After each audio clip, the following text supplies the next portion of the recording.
سمت میں ہیں۔ آگے من تبرز علی لبنتین جی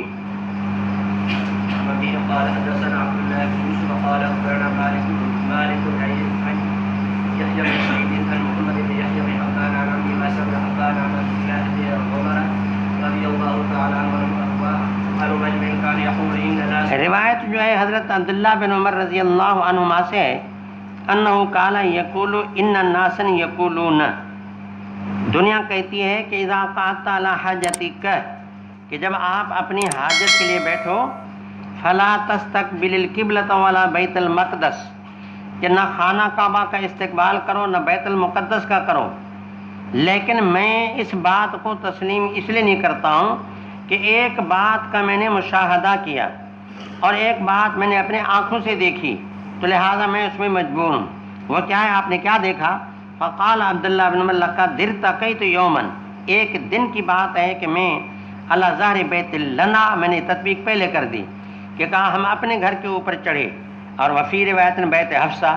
تو میں نے عرض کیا کہ بہن کا گھر بھی اپنا ہی گھر ہے۔ تو بہرحال گھر کے اوپر چڑھنے کی نوبت آئی، فرأیت رسول اللہ صلی اللہ علیہ وسلم علی لبنتین، کہ دو اینٹیں تھیں ان کے اوپر قضا حاجت کر رہے تھے، مستقبلا بیت المقدس، استقبال یعنی رخ بیت المقدس کا تھا اور خانہ کعبہ کو پیٹھ تھی۔ یہی وہ روایت جس کی وجہ سے یہ بنا اور سمجھا کہ فضا کا فرق جو فقہ نے کیا، یا بعضوں نے استقبال استدبار کا جو فرق کیا، ان کی بنیاد عبداللہ بن عمر کی روایت ہے، لیکن ہمارے فقہ نے اس کو بالکل چھوڑ دیا اور وہ روایت ابو ایوب انصاری کی لے لی۔ ویسے میں آپ دیکھیں اللہ کے نبی کا تو ایک بہت بڑا مقام ہے، اور پھر قضا حاجت کی ایک ایسی خاص حالت ایسی ہے یہ کوئی انسان کسی انسان کو اس حالت میں دیکھتا نہیں ہے، اور اگر اتفاقاً کوئی نظر پڑ جائے تو آدمی فوراً ادھر چہرہ ادھر کر دیتا ہے کہ بھئی وہ تو اپنی مجبور ہے، اپنی حاجت پوری کر رہا ہے۔ اب عبداللہ بن عمر کی جو نظر پڑی ہوگی، تم اپنے عقل سے سوچو اس نے کون سا بنا کے دیکھا ہوگا،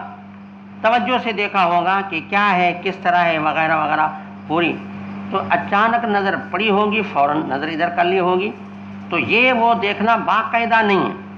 اس لیے ہم پہلے جوابات اس حدیث کے عرض کر چکے ہیں کہ جزوی واقعہ ہے، پھر اچھی طرح سے نہیں دیکھا ہوگا،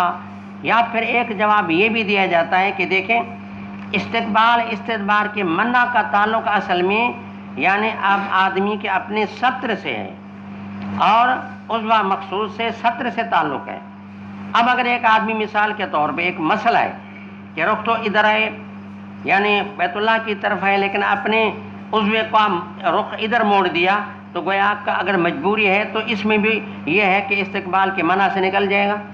معلومات اصل تو یہ کہ عضو کا جو معاملہ ہے تو وہ اس کا رخ قبلے کی طرف ہو تو منع کا تعلق اسی کے ساتھ ہے، کیا عجب کہ یہاں تھوڑا سا ادھر اپنے عضو کو یوں ایک طرف کر دیا ہو، تو یہ بھی تو احتمال ہے۔ تو اس حالت میں دیکھنے والا کہاں اس کو بنا کے دیکھتا ہے اور توجہ سے دیکھتا ہے، تو اس لیے بہرحال یہ روایت حضرت عبداللہ بن عمر کی ہے۔ اور پھر باقی رہی بات توجہ کریں تو ایک بات میں عرض کروں، یہ روایت جو ہے آپ کتاب دیکھیں، یہ روایت حضرت عبداللہ بن عمر کی، میں عرض یہ کر رہا ہوں در حقیقت اس روایت کا تو اوپر والے باب سے تعلق ہے، استقبال قبلہ استدبار قبلہ کے ساتھ حقیقت میں اس روایت کا اس کے ساتھ تعلق ہے۔ تو درمیان میں ایک باب آ گیا من تبرز علی لبنتین، امام نے درمیان یہ باب رکھا۔ اب توجہ کریں، حقیقت یہ ہے کہ جو پہلی روایت آئی ہے ابو ایوب والی، وہ بھی پہلے باب کی روایت ہے،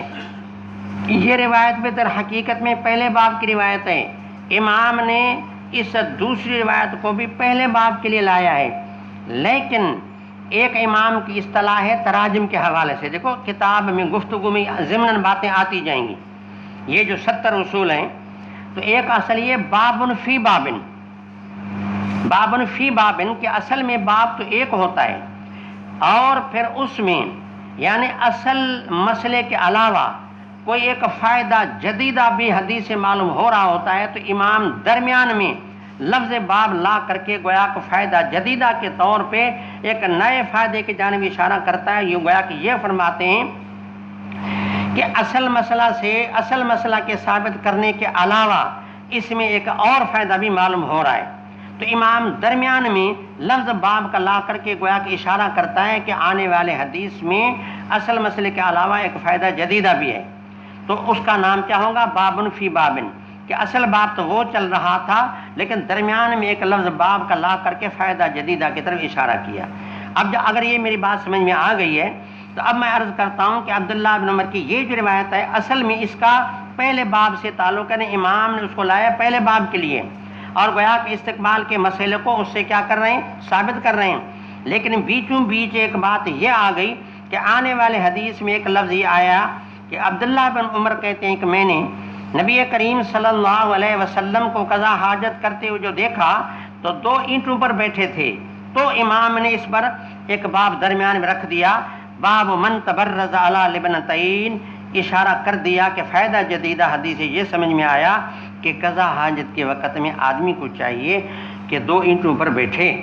جیسے آج کل بھی گینڈی کی ساخت اس قسم کی ہوتی ہے کہ پاؤں والی جگہ تھوڑی اوپر ہوتی ہے، نہ بھی ہو تو اینٹیں رکھی جائیں. وہ اس لیے تاکہ غلاظت جو نیچے سے نکل رہی ہے اگر اس طرح آدمی نہیں کرے گا تو کیا عجب کہ مقد کے کسی بھی حصے میں وہ ناپاکی لگ جائے. تو ناپاکی سے بچنے کا یہی طریقہ ہے کہ آدمی تھوڑا سا اوپر ہو کر کے بیٹھے. تو یہ فائدہ جدیدہ کی جانب اشارہ کیا جس کو شیخ الحدیث کی اصطلاح میں کہا جاتا ہے بابن فی بابن. اچھا، آگے یہ ہے کہ عبداللہ بن عمر فرمانے لگے اپنے شاگرد کو واسع بن حبان کو، لعلک من الذین یصلون علی اوراقہم، کہ مجھے تو ایسا لگتا ہے کہ تو ان بندوں سے ہے کہ جو نماز اپنی چوتڑوں پر پڑھتے ہیں، سرینوں پر نماز پڑھتے ہیں. سرینوں پر بیٹھ کر نماز کون پڑھتا ہے؟ عورتیں. کون پڑھتی ہیں؟ اور آپ لوگ جو کیا کرتے ہیں کہ مانا دائیں پاؤں کو سیدھا کرتے ہیں اور بائیں پاؤں کے اوپر بیٹھتے ہیں. اور آپ کے اوپر بیٹھنا تو نہیں ہوتا. تو کہا کہ ذیفن عورتوں والا عقل ہے، لعلک من الذین یصلون علی اوراقہم، فقلت لا ادری، بس آپ استاد ہیں کہہ رہے ہیں مجھے کیا پتا کہ میں عورت والا میرا عقل ہے، آپ جو بھی فرمائیں ٹھیک ہے. لا ادری واللہ قال مالک، کہ یہ امام نے تنبیہ اپنے شاگرد کو صحابی نے کیوں کی؟ مالک جو راوی ہیں، اخبرنا مالک، عبداللہ بن یوسف کے استاد مالک، امام بخاری کے استاد امام مالک جو ہیں وہ کہتے ہیں کہ عبداللہ بن عمر کی مراد یہ تھی،